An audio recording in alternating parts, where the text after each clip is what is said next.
1. The man who robbed his own post office. The beginning. Mr. Justice Gray stared down at the two defendants in the dock.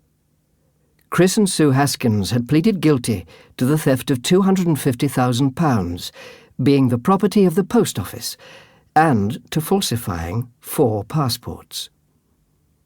Mr. and Mrs. Haskins looked about the same age, which was hardly surprising as they had been at school together some 40 years before. You could have passed them in the street without giving either of them a second look. Chris was about 5'9", his dark wavy hair turning grey, and he was at least a stone overweight.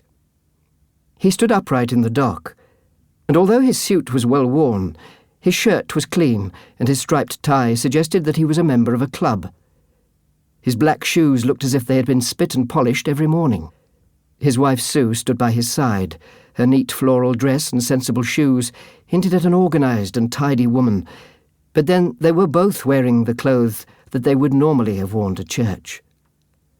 After all, they considered the law to be nothing less than an extension of the Almighty. Mr. Justice Gray turned his attention to Mr. and Mrs. Haskins' barrister, a young man who had been selected on the grounds of cost rather than experience. "No doubt you wish to suggest there are mitigating circumstances in this case, Mr. Rogers," prompted the judge, helpfully. Yes, my lord," admitted the newly qualified barrister as he rose from his place. He would like to have told his lordship that this was only his second case, but he felt his lordship would be unlikely to consider that a mitigating circumstance. Mr. Justice Gray settled back as he prepared to listen to how poor Mr. Haskins had been thrashed by a ruthless stepfather night after night, and Mrs. Haskins had been raped by an evil uncle at an impressionable age. But no. Mr. Rogers assured the court that the Haskins came from happy, well-balanced backgrounds and had in fact been at school together. Their only child, Tracy, a graduate of Bristol University, was now working as an estate agent in Ashford, a model family. Mr. Rogers glanced down at his brief before going on to explain how the Haskins had ended up in the dock that morning. Mr. Justice Gray became more and more intrigued by their tale, and by the time the barrister had resumed his place, the judge felt he needed a little more time to consider the length of the sentence.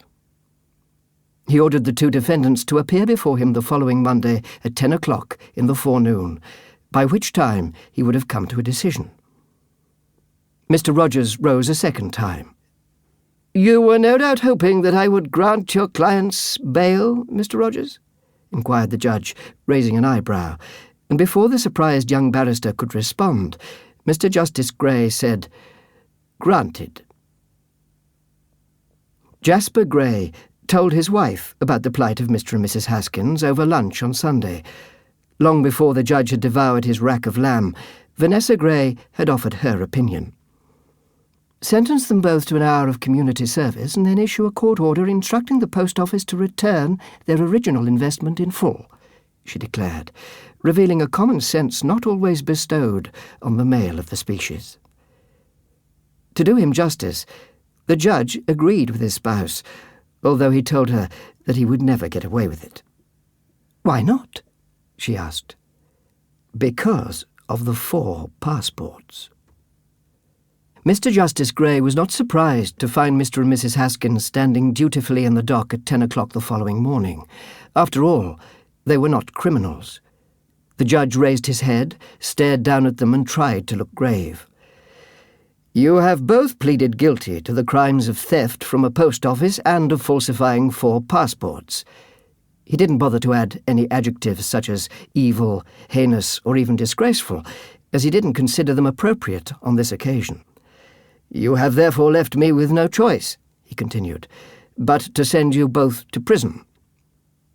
The judge turned his attention to Chris Haskins. "You were obviously the instigator of this crime, and with that in mind, I sentence you to 3 years' imprisonment." Chris Haskins was unable to hide his surprise. His barrister had warned him to expect at least 5 years. Chris had to stop himself from saying, "Thank you, my lord." The judge then looked across at Mrs. Haskins.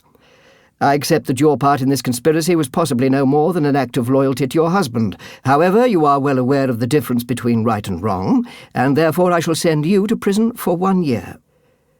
"My lord," protested Chris Haskins. Mr. Justice Gray frowned for the first time. He was not in the habit of being interrupted while passing sentence.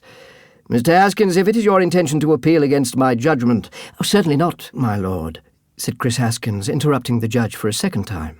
"I was just wondering if you would allow me to serve my wife's sentence." Mr. Justice Gray was so taken aback by the request that he couldn't think of a suitable reply to a question he had never been asked before. He banged his hammer, stood up and quickly left the courtroom.